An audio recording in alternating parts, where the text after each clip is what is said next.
Et un grand tzaddik, le Rav Moshe Aaron HaKohen, que je connais depuis plusieurs années maintenant, enfin, que je suis, ses enseignements arrivent jusqu'à moi. Baruch Hashem. Tout à l'heure, Rabbi Yoel m'a expliqué que le Rav Mordechai Eliyahu avait pour maître ce Rav, le Rav Moshe Aaron HaKohen, un très grand kabbaliste, il reste caché, un des tzaddikim cachés de la génération.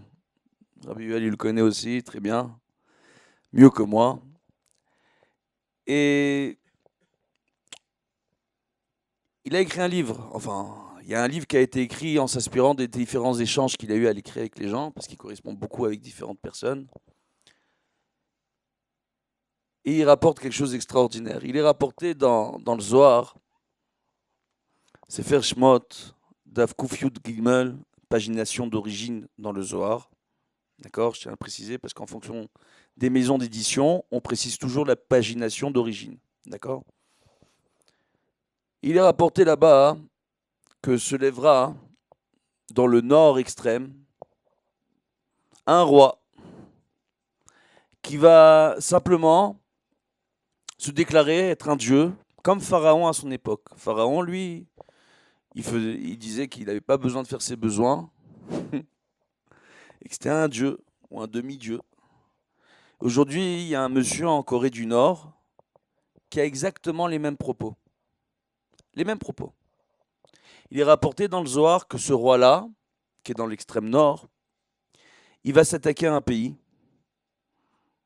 qui va être un peu plus au sud que lui. Ce pays, après, avec tous ses alliés, va se lever contre lui. Et il y a un autre pays qui va venir à la rescousse du roi au nord, avec tous ses alliés. Et là va éclater Milchemet à Mashiach. Ce qui veut dire qu'après la guerre de Gog ou Magog, ouais, il y a Milchemet à Mashiach. Une guerre durant laquelle Mashiach va se déclarer. C'est Rabbi Shimon Bar Yochai qui rapporte ça. Et durant cette période-là, va se réunir au nord d'Israël les ennemis d'Israël. On voit aujourd'hui l'Iran qui s'installe de mieux en mieux au Liban. On voit aujourd'hui en Syrie, nord d'Israël. Et pendant que toutes les nations vont être affairées à cette guerre-là, dans le nord extrême, où le Rav Moshe Aaron HaKohen, dans un livre qu'il a sorti, qui a été sorti il y a presque un an maintenant, dans des lettres qu'il a écrites il y a plus de 20 ans, il écrit noir sur blanc que viendra un jour où au nord du Japon, un pays va attaquer le Japon et vont s'allier au Japon pour défendre le Japon, différents pays. Ce pays-là va utiliser Neshek Mashmid, une arme terrible, une arme de grande destruction massive, l'arme nucléaire. Il écrit qu'ils vont lancer cette arme au-dessus du Japon, que la tension internationale va monter et que la Chine va venir à la rescousse de la Corée du Nord et va éclater une grande guerre. Il écrit noir sur blanc. Rav Moshe Aaron HaKohen. Pas prophète, hein. Il rapporte en plus qu'à ce moment-là, les ennemis dans le nord vont en profiter pour attaquer Israël. Et que de lourdes pertes sont à craindre au sein du clan Israël. Mais qu'est-ce qui va sauver le clan Israël? C'est rapporté dans le Zohar. Parasha Bereshit, Dav Kaftet Amoud Aleph, encore une fois pagination d'origine. Il est rapporté là-bas que ça va être par le mérite des Yaldé Bet Rabban, des enfants qui étudient dans les Talmudé Torah, des Bachoré Yeshivot, de ceux qui s'affairent en permanence à l'étude de la Torah et qui vont s'affairer à l'étude de la Torah Behemet. Ni les Shem Kavod, ni les Shem Parnassa, ni les Shem Machloket, les Shem Ha'ava. S'annuler, renoncer à ses besoins personnels, pour s'asseoir dans un kollel, s'asseoir dans une yeshiva, passer son temps à étudier, Behemet, pour faire plaisir à Kadosh Baruch Hu. Mettre ses enfants dans un Talmud Torah. Grâce à ces étudiants en Torah, le Ham Israël sera sauvé. Mais le Zohar nous rapporte que réellement, très peu de personnes dans la génération vont étudier la Torah. Behemet. Et ils vont tous se réunir. Le Rav Moshe Aaron HaKohen, il a déjà réuni différents rabbanim, il leur a demandé de faire des prières pour éviter cette guerre, justement, il y a combien de temps? Il y a 6 mois. Pour éviter cette guerre d'Avka. Et vous savez pourquoi? Parce que dans Ilchot Mlachim, Perek Yutet, le Rambam rapporte que tout ce qui est écrit dans la Gemara et même dans le livre de Nevi'im, Advarim Stumim, les choses restent mystérieuses, même pour les prophètes et même pour les maîtres du Talmud. Tout peut changer en fonction de notre comportement. Dans la Gemara, il a rapporté qu'il y a 2 types de Géoula. La Géoula à travers les épreuves, si on arrive à être unis, à parler d'équilibre social et d'Ahavat Israël, entre guillemets, mais en ne faisant pas la Torah et le Mitzvot, ou si on arrive à faire Torah et Mitzvot tous ensemble, à garder au moins 2 Shabbats tous ensemble et à être unis. Et là, c'est une Géoula qui viendra sans guerre et sans souffrance. Cette année, on est période de Elul. Les ouragans à travers le monde entier. Des villes décimées. Des îles décimées, ouragans de la taille de la France. Les gens se font massacrer à Houston. Parce que maintenant, c'est les brigands qui rentrent dans les maisons et qui tirent à vue d'œil. Les midotes, prêts à tuer son prochain, parce qu'il n'y a plus de police, il n'y a plus personne qui a accès, et on peut se servir et voler son prochain comme on veut. Les midotes. Eretz Hamas, comme avant le Maboul. Il y a Kadosh Baruch Hu dans ces endroits-là, il envoie le Maboul. Quelle teshuva nous devons faire cette année plus qu'une autre? Combien déjà dans le passé nous avons conduit de telles situations et nous avons évité le pire grâce à nos prières?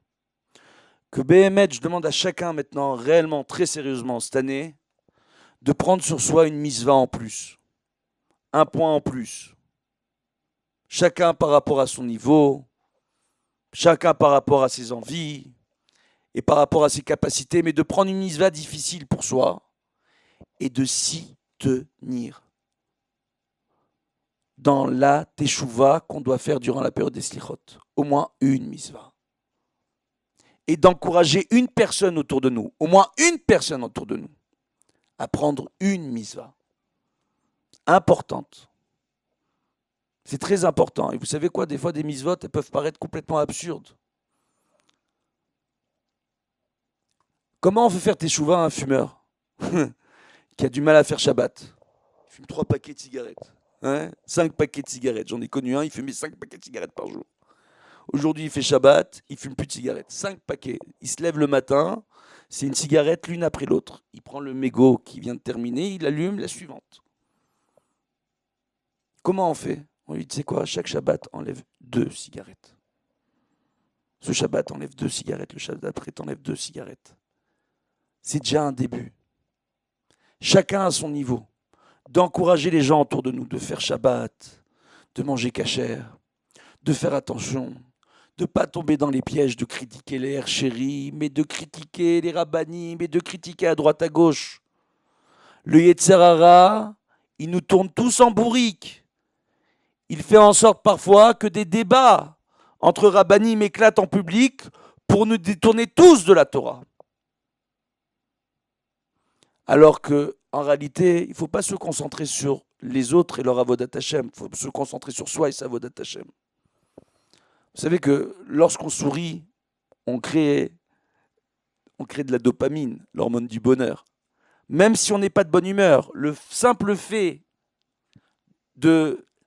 d'exercer des zygomatiques permet la création de cette hormone. Chaque matin, je demande à mes enfants, lorsque je les accompagne au Talmud Torah, je leur demande de sourire, même s'ils n'ont pas envie de sourire, pour qu'ils commencent de bonne humeur. Et quand ils commencent à sourire, le sourire il vient. Essayez, vous allez voir. Et vous allez tous sourire. De leur apprendre de commencer une journée avec le sourire. De respecter son prochain. Sévère panim, les chavéros, d'avoir un visage agréable. Chachamim nous disent qu'un homme triste qui fait la grimace dans la rue, Ou nershav kirbor birshut arabim. C'est comme quelqu'un qui a creusé un puits dans le domaine public. Les gens vont tomber dedans. J'en vois un, il est déprimé. Il va pas bien, il fait la grimace. Il est en train de pleurer. J'ai envie de rigoler, moi. J'ai envie de me détendre. Je vais à la synagogue. Ne parle pas avec l'autre. Tu ne peux pas parler pendant la tefila. Mais souris. Fais un joli sourire. Vous savez comment moi je me brosse les dents comme il faut pour avoir de belles dents et faire de beaux sourires? Regardez. Non, franchement. C'est un travail. Le fait de faire cela, vous devenez un représentant d'Akadosh Baruch Hu dans le monde et vous rajoutez de la Kedusha à travers cette simcha. On rappellera que simcha c'est Chamisha, Chamisha Chumshe Torah, simcha c'est un des noms de la Shrina, c'est simcha. On rajoute la Shrina dans le monde à travers la simcha. Et justement dans cette période difficile où tout ne menace, où tout laisse à présumer le pire, arriver à se renforcer dans notre simcha.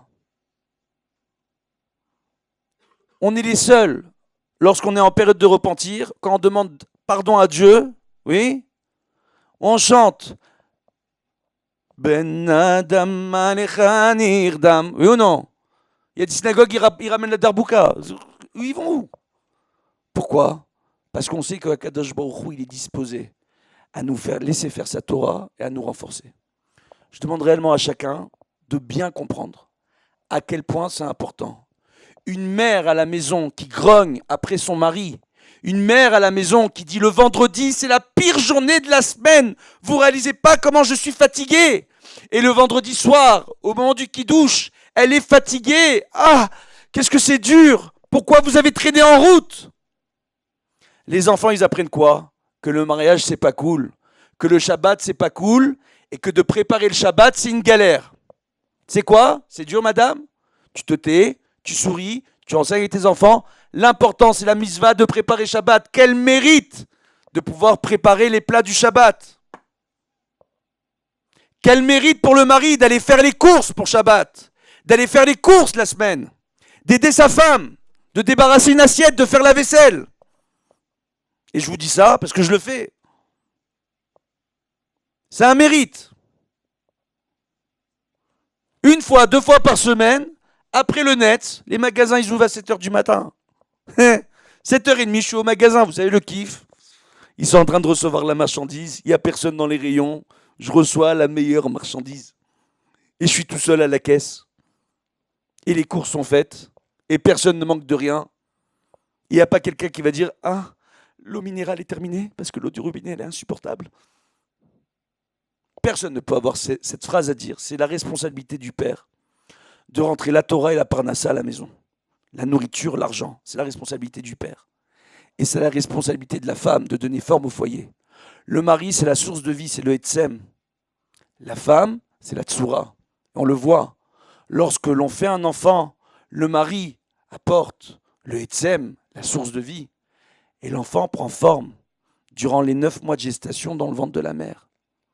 Pour sortir à la fin du 9e mois, quand on rentre dans le 10e mois, les 10 sphères. Ayom, Arat, Olam, Rosh Hashanah, le monde rentre en gestation. On peut se recréer une nouvelle création à travers cette période qu'on est en train de traverser. On peut changer toute la donne. On peut faire en sorte que la paix arrive dans ce monde sans avoir le besoin de risquer la vie du moindre enfant, que ce soit dans notre camp ou dans le camp ennemi. Be'ezrat Hashem qu'on ait ce mérite. Si vous avez des questions, Bakasha.